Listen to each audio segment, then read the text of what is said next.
my name is Rotimi Williams. I'm a rice farmer. I own Kereksuk Rice Farms.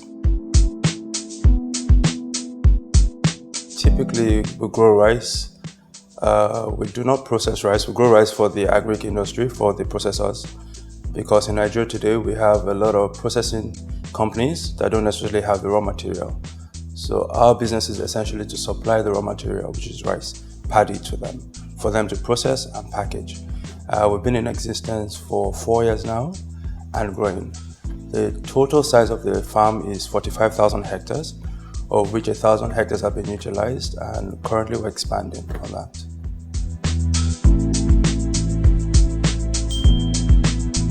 I trained as a journalist in London. I was a financial journalist. I covered Africa, and I had the opportunity to travel around Africa doing this job. I've been to Kenya, Rwanda, Zambia, South Africa, Ghana, and the one thing I realized when traveling everywhere, including Nigeria, by the way, was that agriculture was at the very core of the economy. Each of these countries, with everything they did, be it mining or whatever, agriculture remained at the core of the economy. That wasn't the case in Nigeria. Nigeria, the core of the economy was oil and gas. So, and we know all these countries must have seen something. They must be doing something right, to pick agriculture as their focus industry. So that for me was my own light bulb moment. I narrowed it down at that point that when I come home, what I want to get involved in is agriculture, because it's going to be the next big thing, because everyone else is doing it and Nigeria still had not picked up on that. And then moving back, I wanted to work in banking on the agric desk, which I thought would be my one foot in. But I was stuck on the oil and gas desk. I worked there for 2 years and I left and decided to start consulting for small agric businesses looking to raise funding. And that was how I came across a project to raise funding for $130 million for a rice project in Nasarawa. I raised the funds, but one thing led to another. We couldn't access these funds. So the deal fell through. I made an offer to the owner of the business to give me 50-50. Since I'd put so much into it, I'd done a lot of research, I'd been to the site, the interest started growing on me for rice in particular. I saw the opportunities at that point trying to raise funds for it. And he agreed, and that's how today I own the farm. Okay, so I guess for me, the one thing you first have to decide is, are you an entrepreneur or you're a 9-to-5 person? I realized that I wasn't comfortable doing the 9-to-5 job. I always wanted to, mine was think outside the box. You give me an assignment to do and tell me do A, and I know that B is the right way to go. I'll do B, and I got in trouble every time for doing that. So I decided to go out and do my own thing. I needed that freedom.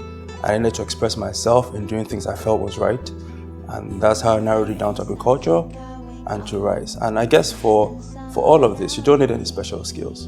What you need is passion. Because when you get into agriculture, the one thing that you will face, there is certain disappointment. I've had a lot of disappointment, but it's the passion that actually keeps you going. So if you want to go into farming, the passion has to be there before you come up with everything else with the business and everything. The passion is key. And that was, I guess that's it for me.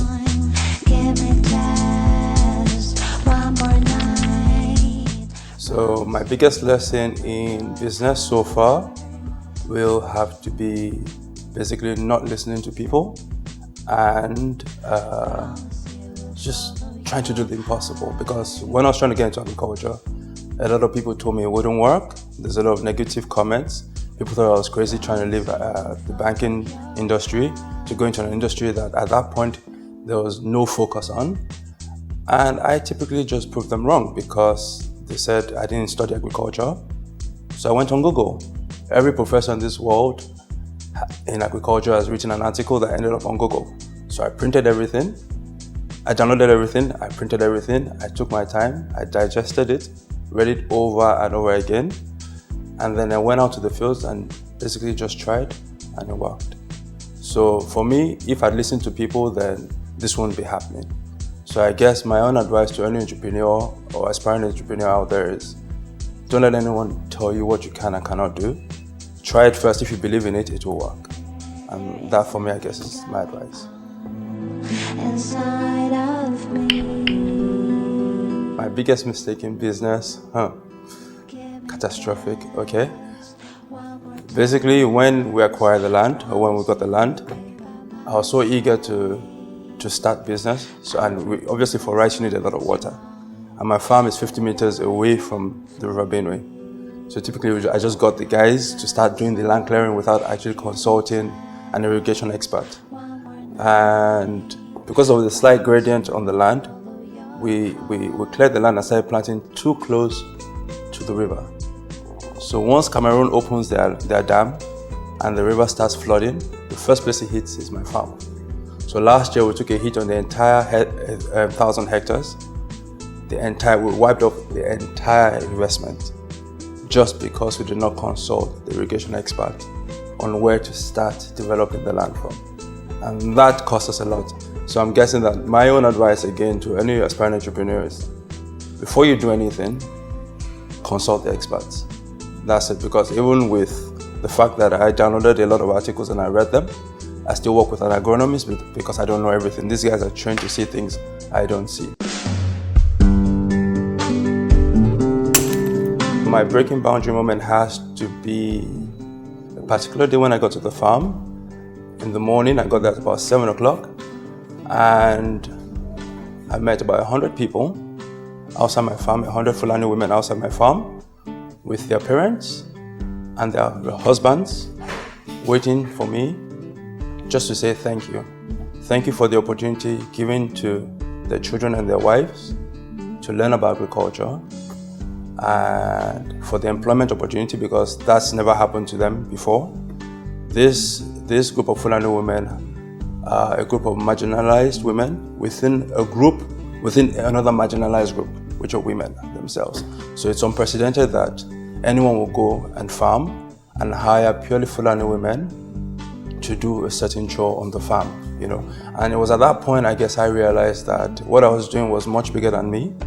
It meant moving people from a point of poverty to a point where they could actually take control of their own destiny. As an entrepreneur, I guess for my own industry, the one thing I've realized is, yes, you know where you're starting from, you know where you want to end, but the journey in between has to involve everybody. It's a journey you can't go on your own. It has to be all-encompassing, and I involve the people, the entire community, in ensuring that if they do the right things, then I cannot fail. Because if they know how to grow rice, I'm in business.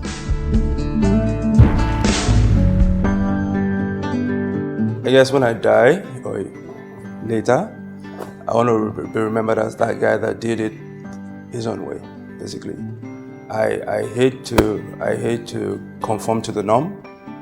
Basically, if there are 10 people in a room, I'll be that one guy standing on one side and 9 people move to the other side. It's the same reason I'm in agriculture, it's the same reason I chose rice, and it's what I want to be remembered for, the guy who did it differently but did it right. This is my mantra, because I believe as an entrepreneur, you have to do things your own way. Be different. You always have to be different. If everybody is doing cassava, you do rice, because then rice has more value. If anyone else is doing beans, you do something else. You always have to be different to create that value for yourself.